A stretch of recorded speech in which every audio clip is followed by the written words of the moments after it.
ପବିତ୍ର ସମ୍ପର୍କ। ସତରେ ସବୁଠାରୁ ମିଠା ଏବଂ ପବିତ୍ର ସମ୍ପର୍କ ହେଲା ଏଇ ଆମର ଦୁଇଟି ଏବଂ ଦୁଇ ଆଖି ମଧ୍ୟରେ ଥିବା ସମ୍ପର୍କ। ଏକା ସାଥେ ଖୋଲନ୍ତି,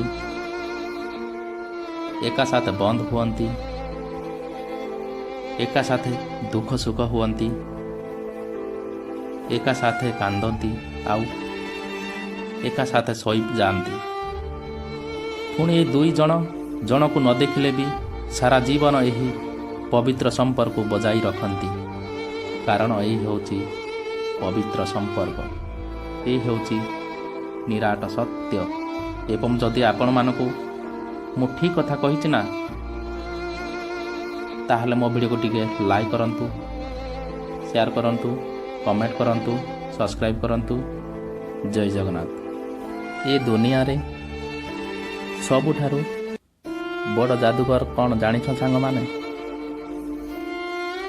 ବଡ଼ ଯାଦୁକର ହେଉଛି ସମୟକୁ ହିଁ କୁହାଯାଏ।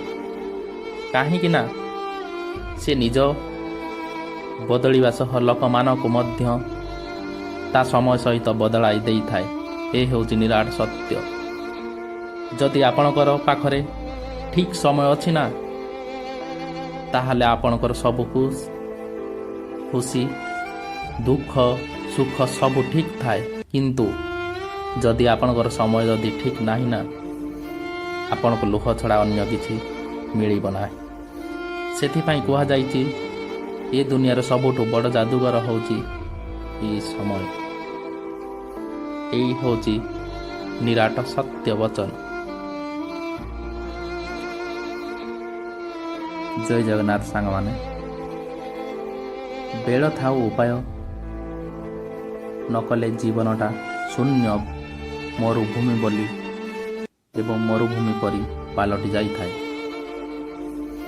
କାରଣ ସୁଯୋଗ ଜୀବନରେ ଥରେ ହିଁ ମାତ୍ର ଆସିଥାଏ। ସେଇ ଥରେ ମାତ୍ରରେ ହିଁ ଆମକୁ ବଦଳିବାକୁ ପଡ଼ିଥାଏ। ଏ ତ ହେଉଛି ଜୀବନ ଦୁଇ ଦିନର। ଯଦି ଆପଣମାନଙ୍କୁ ମୋ ମୋଟିଭେସନ୍ ଷ୍ଟୋରିଟି ଭଲ ଲାଗିଛି ନା ସାଙ୍ଗମାନେ, ପ୍ଲିଜ୍ ମୋ ଚ୍ୟାନେଲକୁ ଟିକେ ଲାଇକ୍ କରନ୍ତୁ, କମେଣ୍ଟ କରନ୍ତୁ, ସବସ୍କ୍ରାଇବ୍ କରନ୍ତୁ। ଜୟ ଜଗନ୍ନାଥ। ଜୟ ଜଗନ୍ନାଥ ସାଙ୍ଗମାନେ। ଖୁସି ବାହାରେ ଖୋଜିଲେ ଆପଣଙ୍କୁ କେବେ ବି ମିଳିବନି। ନିଜ ଖୁସିକୁ ନିଜ ଭିତରେ ହିଁ ଖୋଜନ୍ତୁ ଏବଂ ଖୋଜିବାକୁ ଚେଷ୍ଟା କରନ୍ତୁ।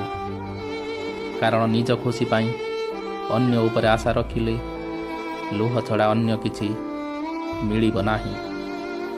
ଏହା ହେଉଛି ନିରାଟ ସତ୍ୟ। ଯଦି ଆପଣମାନଙ୍କୁ ମୋ ମୋଟିଭେସନ୍ ଭିଡ଼ିଓଟି ଭଲ ଲାଗୁଛି ନା ସାଙ୍ଗମାନେ, ପ୍ଲିଜ୍ ମୋ ଚ୍ୟାନେଲକୁ ଟିକେ ଲାଇକ୍ କରନ୍ତୁ, କମେଣ୍ଟ କରନ୍ତୁ, ସବସ୍କ୍ରାଇବ୍ କରନ୍ତୁ। ଜୟ ଜଗନ୍ନାଥ। ଜୟ ଜଗନ୍ନାଥ ସାଙ୍ଗମାନେ। ଆଜିର ଅନୁଚିନ୍ତା ବହୁତ ବଢ଼ିଆ ଭିଡ଼ିଓଟି ଆଣିଛି ଆପଣଙ୍କ ପାଇଁ।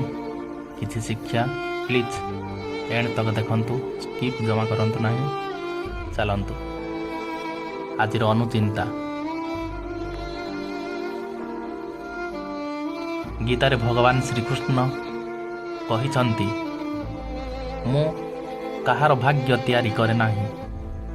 ମଣିଷ ନିଜ ନିଜର ଭାଗ୍ୟ ତିଆରି କରିଥାଏ ଏବଂ ନିଜ କର୍ମ ଅନୁସାରେ ଫଳ ପ୍ରାପ୍ତ ହୋଇଥାଏ। ଏ ହେଉଛି ନିରାଟ ସତ୍ୟ ପ୍ରାଥ।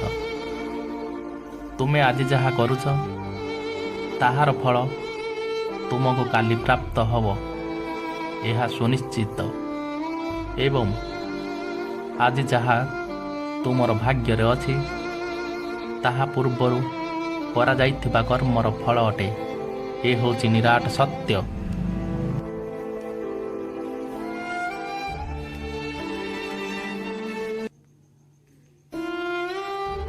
ସେଥିପାଇଁ ଜୀବନକୁ ଉପଭୋଗ କର, ବହୁତ ସୁନ୍ଦର ଭାବରେ ଜୀବନକୁ ଗଢ଼ି ଉଠ।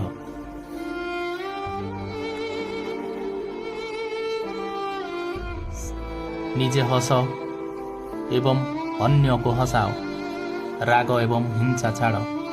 କାରଣ ମଣିଷ ଜୀବନରେ ନିଶ୍ୱାସ ବି ଜଣା ନଥାଏ ଯେ ସେ କେବେ ଫେରିବ କି ନାହିଁ। ଏ ହେଉଛି ଆଜିର ନିୟତି ବାଣୀ ଏବଂ ଅନୁଚିନ୍ତା। ଜୟ ଜଗନ୍ନାଥ।